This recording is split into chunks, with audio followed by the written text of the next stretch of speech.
Good afternoon. My name is Katie Williams, and today I'm going to present my capstone presentation. Um, the title of my presentation is called Behind the Mask: Increasing Student Motivation and Reading Scores During a Pandemic Using IXL and Relationship Building Methods and Strategies.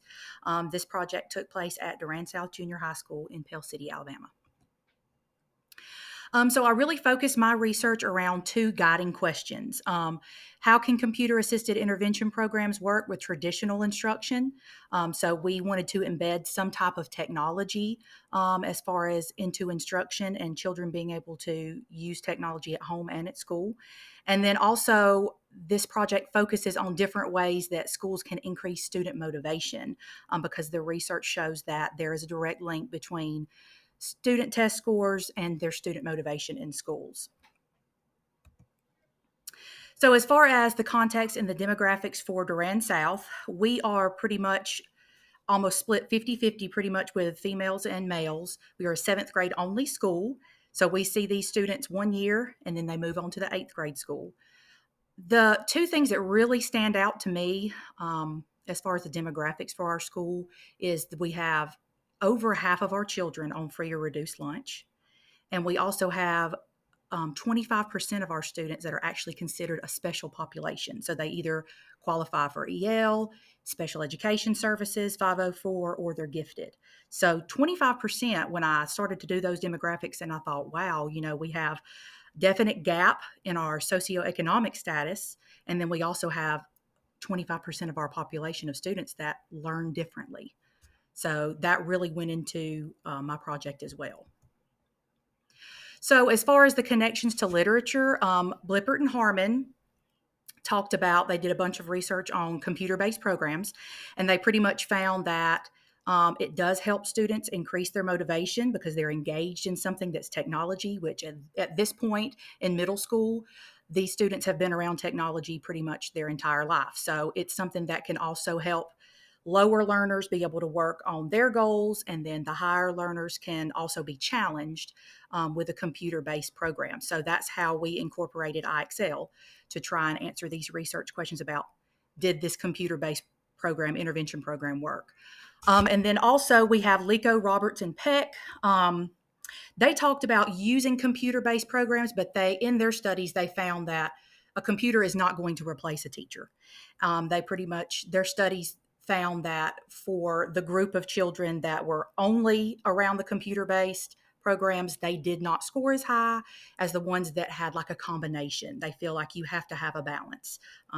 Computers can't replace teachers. They can't replace the heart and the love of a teacher in a classroom, coming every day and being face to face and giving that attention that students need, especially in middle school, to feel motivated, to feel where they want to succeed. So it's more than just a computer. And so they felt like it was definitely a balance. As far as the connections to literature and reading motivation, Fisher and Frey specifically focused on adolescent readers. To read for purpose. And they feel like sometimes even your lower level children can achieve more if you challenge them. So that also came with our 20 book challenge, giving rewards and praise and also team points for achieving, for reading books. We would do rewards every 9 weeks, things like that. So definitely asking children to read more, expecting more of them. They felt like in their studies that helped them achieve more when you had that higher expectation. And then McGowan, Norgate, and Warhurst talked about what actually motivates students. And they had different surveys where they said, some students are intrinsically motivated, which means they're self-motivated. They want to make the good grades. They want to read the books because they enjoy reading. And then some are extrinsic motivated, which means they read or they make good grades because they're going to get rewarded. They may get an allowance or they may get, some type of reward for making good grades. So there's these two different types of motivations, and you've got different types of kids that you're working with every day. So you have to figure out exactly how you can get that balance to increase that motivation and overall their test scores. So pretty much this is our method for action research. Action research is where the teachers get involved. it's actually research in action, I guess, if you could turn it the other way. The person who is conducting the research is there. The theories that they create, the hypothesis, the questions, they put that into work in their classrooms. And so it's very beneficial because they can say firsthand, this worked for me or this didn't work for me. And if it did work, then it's something that they can pass on to other teachers or other school systems and districts that can be able to reach those goals too. So we had several things for this project that we incorporated to center around computer-based intervention and also increase student motivation. So we had something called Teams, which is where we had the students that were, it's like a Ron Clark Academy. They were divided into teams. We did birds. So we had the Falcons, the Eagles, and the Ravens. And these teams would have different colors that would represent, and they could wear their colors and earn points for academics or acts of kindness. There were a lot of different things that could vary. And so at the end of the year, the team that won got a reward for that. We also, this definitely increased motivation and gave students a sense of belonging, especially in middle school and seventh grade, which can be kind of a trying year. We also had the student spotlight, which is where every month teachers chose one boy and one girl. And pretty much we spotlighted them on the news and on our webpage. It could be an academic achievement that they did. It could be something in the classroom that they did. It could be something in their character that they did to be chosen for the student spotlight. And then, of course, they were given a gift card for that. And they were also, like I said, put on the news and on social media. We also incorporated something called the 20 book reading challenge, which was where it was kind of like a bingo card board, and they had to read different books from different genres. There were very different requirements, and all of the English teachers got together and all of our classes participated in this. And so this really encouraged reading.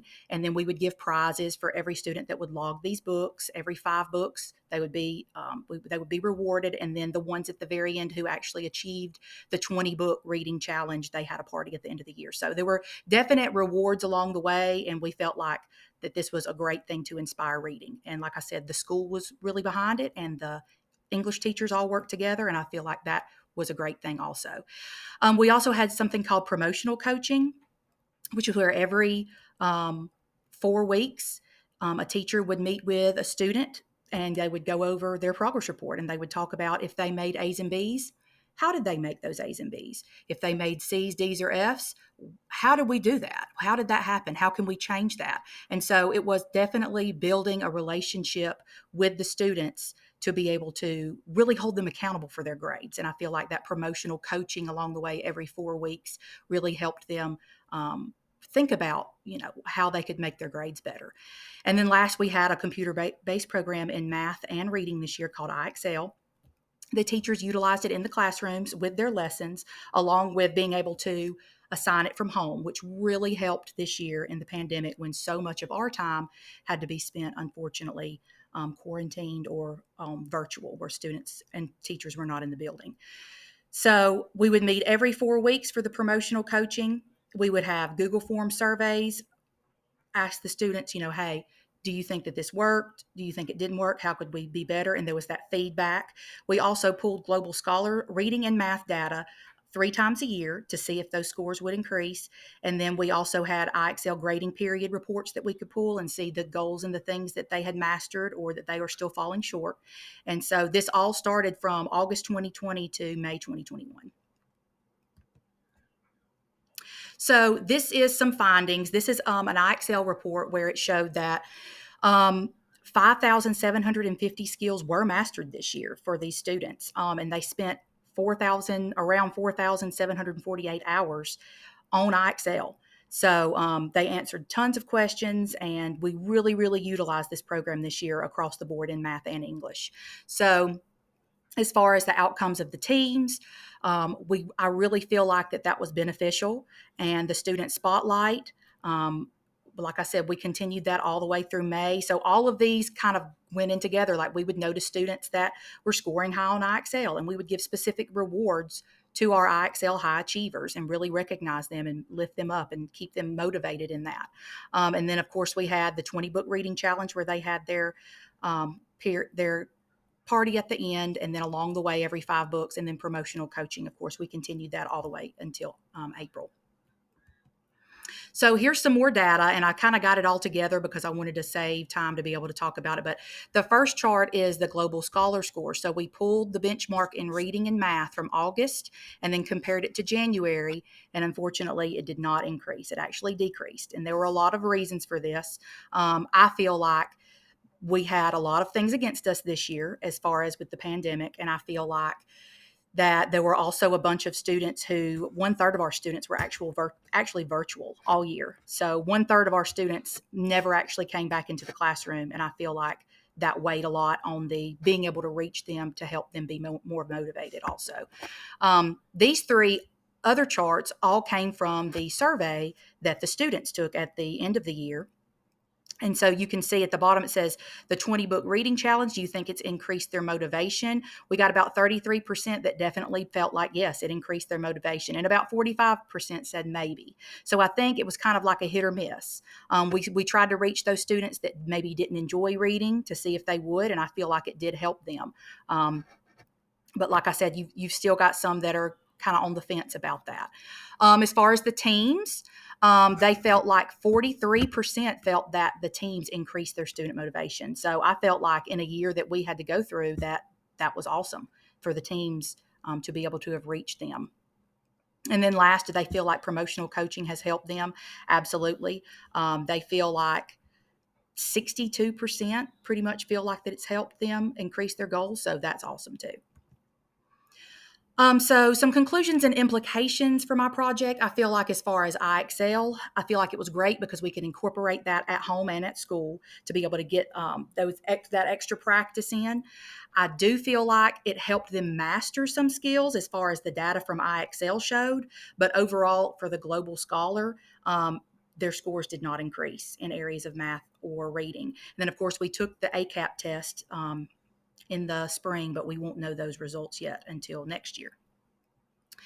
For as far as teams and promotional coaching, I really feel like those built relationships and it had a lot of positive outcomes and it built trust between the teachers and the students as far as to be able to help them reach their goals. But overall, it did not help the scores either. And then we had the student spotlight and the 20 book challenge as far as helping their motivation. I also believe that had a positive outcome. And according to the students and the data, they definitely felt positive about that, but it also did not raise the scores. So some of the findings that I feel like definitely I would have done different. I feel like if I could have began the teams earlier in the year, I didn't actually implement it until January because so many of our students were quarantined and over half of them were actually before January, they were um, virtual. So they weren't even in the classroom. And so I felt like most of them came back in January, I wanted to implement that then. And I wish that I had just done it in August. But again, we weren't dealing with a normal school year. So definitely begin the teams at the very beginning in August of the school year. Also, I believe that the community should have been more involved. I feel like there should have been more outreach as far as for student motivation, getting the parents involved, getting the community involved in more ways than I felt like that we did. Really reaching out and letting everybody know, hey, we're doing the teams, or hey, we're doing the student spotlight. And we did have a few. Chick-fil-A donated some prizes for that. There was a bunch of local businesses that donated. So we did have some community involvement, but I feel like the more we could have had, the better. And that falls into parent support. I really feel like we could have really amped this up on social media more. I feel like social media really is becoming more of a tool that we could utilize in projects such as this, and I wish that I had utilized it more. I also feel like maybe we could have rewarded more frequently. And on the data that I read from students, a lot of their feedback was, different types of rewards. They actually, and I mean, I know it's not feasible sometimes, but a lot of their number one thing that they would have liked was some type of food reward, candy or some kind of prize. So you take these things into consideration. So a different type of maybe rewarding system for that too. So some questions that I could have: could this been a more successful project if it was during a regular school year? That's something to really think about. And then what do you think the impact for student motivation plays on their education? According to the research and according to teachers that teach in the classroom, motivation definitely goes hand in hand with learning. So what is that impact and how can we really key into that?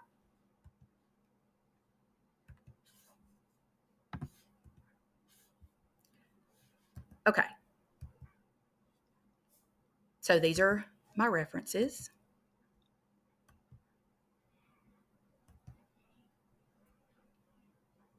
So these are some things that I decided to include in this presentation. So this is just a snapshot of the form that we filled out for the teams.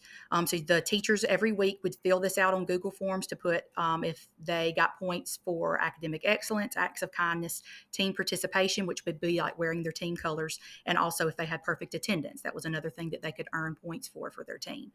So the teachers would log this every week, and we would have a running total of which team was winning all the way till the end. This was a picture of our board that we created. All of these feathers were created and colored. Well, they were colored by every single student in the school.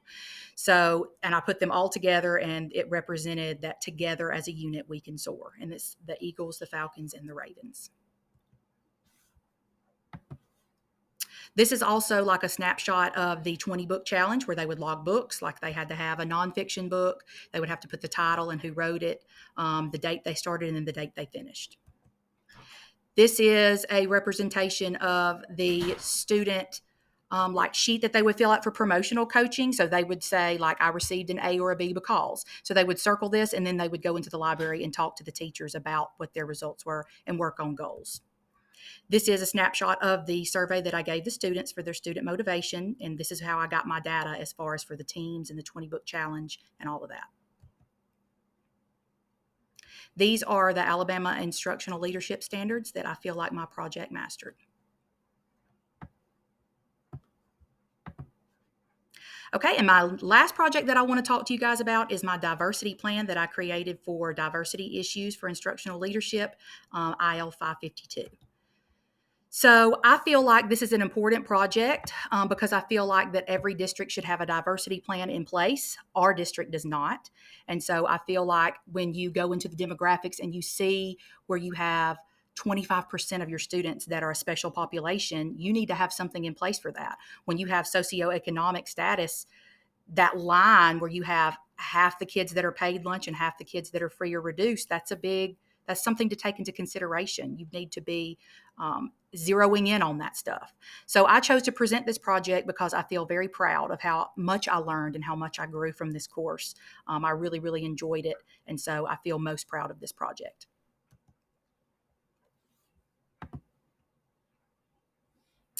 Okay, so what I did was I pretty much came up with 4 goals for Durand South for our diversity plan.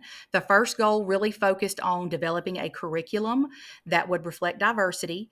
The second goal focused on increasing cultural awareness for the faculty, staff, and students so that we could try to bridge this achievement gap. Goal 3 focused on recruiting, hiring, and retaining teachers of various ethnicities and special backgrounds. And then our fourth goal really wanted to encourage community engagement and parental involvement of different diverse cultures and to make them culturally inclusive in an equitable school environment. Okay, so just some demographics, and I talked about it earlier. We're 50% boys and 50% girls. We have 25% of our student population that falls into those special programs. 53% of our students are on free or reduced lunch, and 16% of student ethnicity is Black, Hispanic, or biracial at Durand South. So to summarize it, goal 1, I pretty much said that we are going to have change the curriculum. We are going to revamp it to where we have collaborative projects that go all across the curriculum. English, math, history, and science will focus on a specific multicultural project that also focuses on different learning types. So it will be differentiated for those special population learners, but they will actually all go together and flow together. And then next we have goal 2. We focused on special education groups. So we wanted to differentiate by adding things to our clubs that we have, different types of field trips, career days, and teacher professional developments that really focused on those multicultural awareness and equity. And then goal 3, hiring of multicultural faculty and staff. We wanted to celebrate the special populations, have career fairs, video interviews, et cetera, that reached out to different colleges that had higher ethnicity enrollments, things like that. And also our 4th goal is to really involve the community and also reach out to like the horse farm, ethnic business partnerships, parent-teacher days, etc. Just a way to really get the community and parents involved.